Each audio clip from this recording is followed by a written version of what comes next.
guys, selamat datang di channel Insight Movie. Kembali lagi dengan saya, Fadia.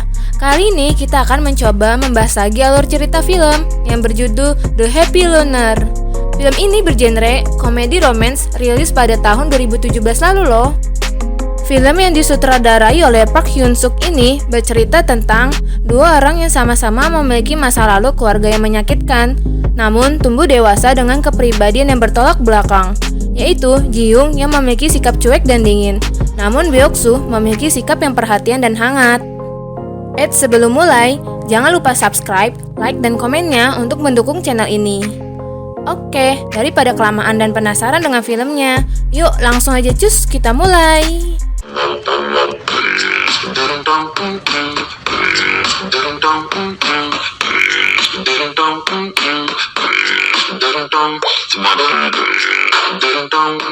Film ini berawal ada seorang wanita yang sudah siap untuk tidur dan sambil melihat chat dari mantannya. Ia adalah Ji Young. Ia hidup sendiri dan memiliki sikap yang sangat dingin. Ia tinggal sendiri di apartemennya dan bekerja di rumah sakit sebagai perawat. Di malam hari, ada seorang pria meminta wifi-nya Ji Young, yang ternyata ia ada tetangga sebelah kamarnya nih. Pria itu seorang pegawai di kantor dan menjadi tipe pria yang tidak bisa hidup sendirian dan memiliki sikap yang hangat. Walaupun pria itu sudah mempunyai cewek, nampaknya hubungan mereka sudah tidak harmonis. Tetapi, Ji Young mengabaikan pria itu. Lalu ia mencoba untuk tidur lagi, tapi tidak bisa karena memiliki penyakit insomnia. Jadi, ia sering menemui psikiater untuk mengobati penyakitnya. Psikiater itu memberinya saran untuk selalu beraktivitas dan membuat jurnal harian supaya bisa menemukan sumber penyakitnya. Scene selanjutnya.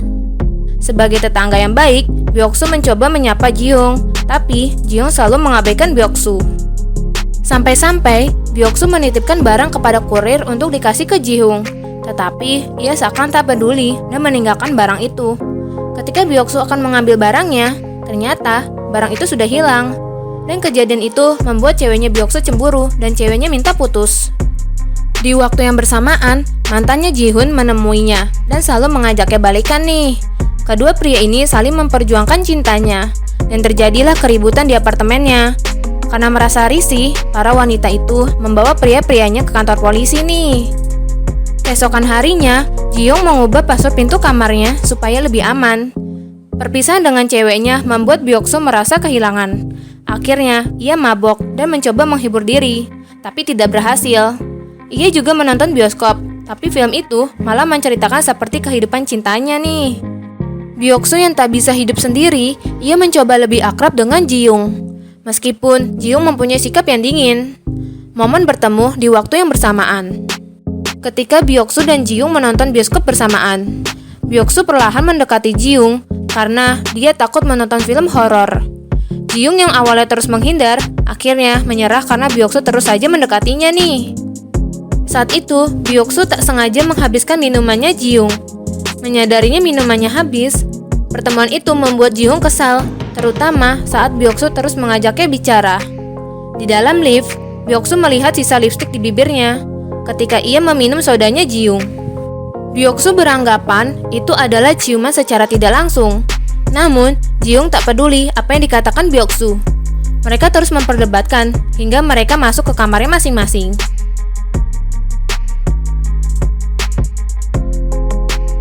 Keesokan harinya, Ji Young menemui psikiaternya untuk menyerahkan jurnal harian yang dia minta. Setelah melihatnya, psikiater menyadari bahwa Ji Young masih menyembunyikan sesuatu. Lalu, psikiater itu pergi dan berkata bahwa dia tidak bisa membantu pasien yang tidak jujur. Saat pulang, tiba-tiba Ji Young merasa mulas dan menahannya. Tetapi, ia melihat mantannya menunggu di apartemennya. Mantannya memaksa dan berusaha untuk mengajaknya balikan lagi nih teman-teman. Namun sayangnya, ia malah terjatuh dan kentut di depan mantannya sendiri. Sambil menahan malu itu, ia segera menuju ke kamarnya. Tapi, ia lupa sama passwordnya yang terlalu rumit nih. Karena pintunya tak bisa terbuka, dengan terpaksa ia membuka pintu Byuk Soo karena kebetulan dia pernah melihat password pintunya nih. Byuk Soo merasakan seseorang memasuki kamarnya. Ia langsung menyerang ke kamar mandinya, yang ternyata itu adalah Ji Young. Ji Young berteriak dan dia menutup pintunya dengan marah. Byuk Soo akhirnya menggunakan kesempatan ini untuk mendekati Ji Young. Tragedi itu membuat Ji-young selalu meringis tak kuasa menahan rasa malu. Sementara Byuk-soo terus tertawa saat memikirkannya nih. Keesokan harinya, Byuk-soo pergi ke rumah ibunya dan ibunya sudah menyiapkan makanan. Adiknya Byuk-soo juga sudah ada di sana, tetapi ia lebih memilih uang daripada kakaknya sendiri. Akhirnya, ibunya mengajaknya berlibur di hari Natal. Sementara, Ji-young mendatangi kantor apartemennya karena ia ingin pindah dari apartemennya nih teman-teman. Manajer bercerita bahwa tetangganya juga berencana untuk pindah karena uang sewanya terlalu besar untuk dia tanggung seorang diri. Mendengar itu, Ji-young tidak jadi untuk pindah apartemen. Ia pindah karena menghindari Byuk-soo. Saat di supermarket, Byuk-soo mendapat panggilan dari ibunya yang katanya ibunya terpaksa harus membatalkan liburan karena adiknya tidak mau kakaknya ikut bersamanya. Byuk-soo sadar kalau ia hanyalah anak angkat dari ibunya. Hari Natal pun tiba. Byuk-soo hanya menghabiskan waktu Natalnya hanya berdiam diri di kamarnya dengan menonton film. Lalu, ia melihat-lihat pesan tapi tak ada sama sekali mengucapkan Natal. Walaupun ramah, ia banyak tidak disukai orang. Malah, ia sering dimanfaatkan oleh teman-teman di kantornya. Di malam hari, Ji-young bertanya-tanya apakah Byuk-soo jadi pergi bersama keluarganya atau tidak. Setelah itu, dia menyalakan musik, memakai headsetnya, dan meminum obat tidurnya. Lalu ia mulai tertidur. Tak lama, Ji-young mulai berhalusinasi karena dosis obat tidurnya. Dan kemudian, ia tak sengaja memencet volume up remote musiknya. Byuk-soo yang mendengar itu merasa terganggu dengan suara musik itu. Lalu, ia menggedor-gedor pintunya Ji-young, tapi tak ada respon darinya. Byuk-soo berusaha membuka password pintunya. Untung saja, ia mengetahui password pintunya itu. Ji-young mulai berhalusinasi mengingat kembali masa lalunya saat dia masih kecil. Saat itu, Ji-young terbangun di pagi hari. Hari Natal, dia tak mendapat kebahagiaan sedikit pun dari keluarganya karena orang tuanya selalu bertengkar. Saat itu, Ji-young menghampiri ibunya dan bertanya tentang anak kucing yang dia minta kepada Sinterklas. Tetapi ibunya merusak harapan Ji-young dan mengatakan bahwa Sinterklas itu tidak ada. Sejak saat itu, ia tidak pernah menyukai hari Natal. Dan dia tumbuh menjadi gadis pendiam. Bahkan ketika dia melihat ayahnya bersama wanita lain, dia tidak memperdulikannya nih. Orang tuanya selalu saja bertengkar dan memperdebatkan tentang siapa yang akan merawat Ji-young setelah orang tuanya bercerai. Tidak ada satupun di antara mereka yang mau merawatnya. Dan sejak saat itu, Ji-young akan merawat hidupnya sendirian. Ia juga menemukan anak kucing jalanan, dan kucing itu membuatnya bahagia. Tak lama, Ji-young tersadar dan melihat Byuk-soo sudah ada di kamarnya. Jin bertanya, apa yang sedang kamu lakukan di sini? Dan dengan lega, Byuk-soo kemudian membantunya untuk bangun. Setelah itu, Ji-young meminta maaf karena telah benci kepada Byuk-soo. Padahal ia selalu perhatian terhadap dirinya. Walau demikian, Ji-young berkata bahwa dirinya akan tetap bersikap cuek, seperti biasanya. Byuk-soo tak menyangka, walau ia terlihat dingin, ternyata ia punya kepribadian yang hangat. Setelah itu, Byuk-soo bercerita tentang keluarganya dan status adopsinya. Ji-young menyadari kalau ia memiliki latar belakang yang sama, yaitu sama-sama terlahir dari sebagai anak yang malang, dan dia tidak pernah merasakan kasih sayang dari keluarga yang sesungguhnya. Setelah mengobrol lama, Ji-young memberi isyarat untuk mengajak tidur bersamanya. Awalnya, Byuk-soo tak mengerti dari isyarat itu, tapi lama-lama Byuk-soo mengerti dari isyarat itu nih teman-teman. Setelah mengundang Byuk-soo lebih dari sekedar pelukan, Ji-young terbangun lalu mengusirnya. Ternyata Ji-young masih malu-malu nih. Keesokan harinya, tidak sengaja, Ji-young melihat cincin yang digunakan Byuk-soo. Dan entah kenapa, itu membuatnya kesal.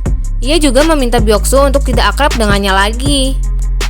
Byuk-soo yang bingung dan menceritakan kejadian itu pada rekan kerjanya. Lalu, ia baru mengetahui bahwa cincin mantannya itu adalah penyebabnya. Dan pada akhirnya, dia mulai menyadari bahwa Ji-young bersikap seperti itu karena cemburu. Sementara, Ji-young selalu dihantui bayangannya Byuk-soo yang mengejeknya dan memamerkan cincin di tangannya. Itu selalu mengganggu pikirannya saat sedang bekerja. Sepulang kerja, Ji-young mulai membuka dirinya untuk bergaul, karena ia ingat nasihat dari Byuk-soo. Lalu, ia mulai akrab dengan salah satu teman kerjanya.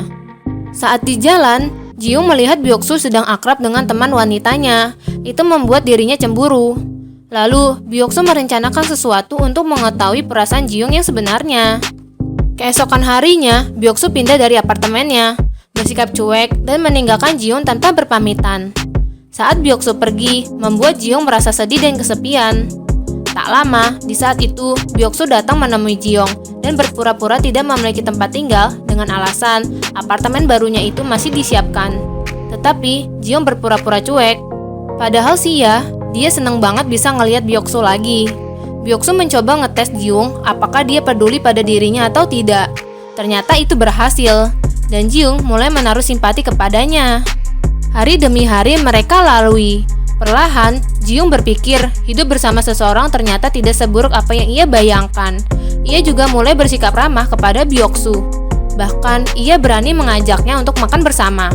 Byoksu terus menggoda Ji-young hanya untuk melihat sikapnya yang pemarah itu.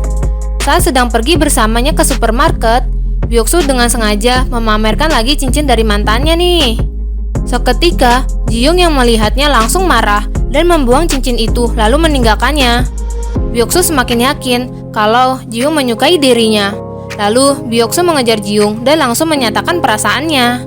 Namun Ji-young masih menolaknya karena ia berpikir Ji-young menyukainya karena hanya sedang membutuhkan tempat tinggal doang. Tetapi Byoksu meyakinkan kalau perasaannya adalah tulus. Mendengar hal itu, Ji-young mulai membuka hatinya, mengeluarkan tangannya dan mengucapkan sesuatu dengan pelan. Semenjak itu, mereka mulai pacaran. Hari demi hari mereka lalui dan menyesuaikan diri dengan hubungan baru mereka dan bisa menghilangkan pikiran di masa lalunya. Mereka pun menjalani dengan bahagia. Ji-young juga sudah mulai tersenyum. Singkat cerita, luka lama kembali terbuka ketika ibunya muncul di hadapan Ji-young. Ia belum bisa memaafkan perbuatannya. Bahkan, ia tidak mau mengakuinya sebagai ibu.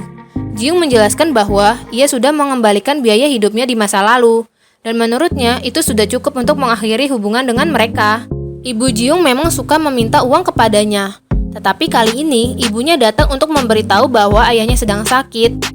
Byoksu yang mendengar itu menyuruh Ji-young untuk menjenguk ayahnya, tetapi hal itu membuat Ji-young marah karena merasa luka lamanya kembali terbuka. Byoksu terus berusaha agar Ji-young mau melupakan masa lalunya, tetapi Ji-young kembali marah, memutuskan hubungan dengan Byoksu dan mengusir dari apartemennya. Byoksu pergi dengan kecewa karena Ji-young tidak bersikap terbuka dan terus keras kepala nih teman-teman. Ji-young menghapus kenangan foto, bahkan nomornya Byoksu. Ia kembali menjadi Ji-young yang dulu, yang selalu cuek kepada orang-orang. Suatu hari, ada seorang pasien di rumah sakit menyadarkan Ji-young. Saat itu, dia berkata bahwa dirinya tidak pantas untuk hidup karena tidak ada siapapun yang memperdulikannya. Seketika, Ji-young sedih mendengar hal tersebut karena ia menyesal sudah mengabaikan orang yang peduli kepada dirinya hanya karena ego. Akhirnya, Ji-young berusaha mencari Byoksu, tetapi ia tidak tahu nomornya karena sudah dihapus. Ia pergi menemui psikiater dan menceritakan semua kesedihan di masa lalu dan mengakui bahwa selama ini dia hanya berpura-pura kuat. Ia juga bercerita untuk pertama kalinya dalam hidupnya, dia merasa sangat bahagia karena seseorang telah merubah kehidupannya. Dia adalah seseorang yang selalu berusaha dekat tapi dijauhin. Ya, seseorang yang sangat peduli namun ia abaikannya. Dan kini ia sangat menyesal. Hari demi hari, Ji-young akhirnya pergi mengunjungi tempat peristirahatan ayahnya yang sudah meninggal. Kini ia mulai menerima ibunya. Suatu hari, Ji-young memberi hadiah kepada psikiaternya karena telah mengubah hidupnya. Namun psikiater itu bilang bahwa hadiah itu harusnya ia berikan kepada seseorang yang baru saja mengunjunginya untuk menanyakan kabar tentang Ji-young. Ji-young menyadari bahwa yang datang itu adalah Byoksu. Lalu ia mengejarnya dan mencari Byoksu hingga ke stasiun karena Ji-young melihatnya di sana. Karena terburu-buru dan akhirnya terjatuh, ia tak sempat mengejar Byoksu, lalu ia putus asa nih teman-teman. Tapi Byoksu ada di belakangnya dan ia tersenyum bahagia. Nah, itulah akhir dari film ini yang happy ending. Pesan yang bisa kita petik dari film ini adalah jangan pernah kita mengabaikan orang lain yang peduli dengan kita hanya karena mementingkan egonya saja, sampai ia lupa dengan apa yang telah diberikan orang lain untuk dirinya. Oke, sekian dari film ini. Akan lebih seru dan bisa merasakan kehaluan jika kita menonton film yang aslinya. Dan jangan lupa untuk terus saksikan channel-channel berikutnya. Bye-bye!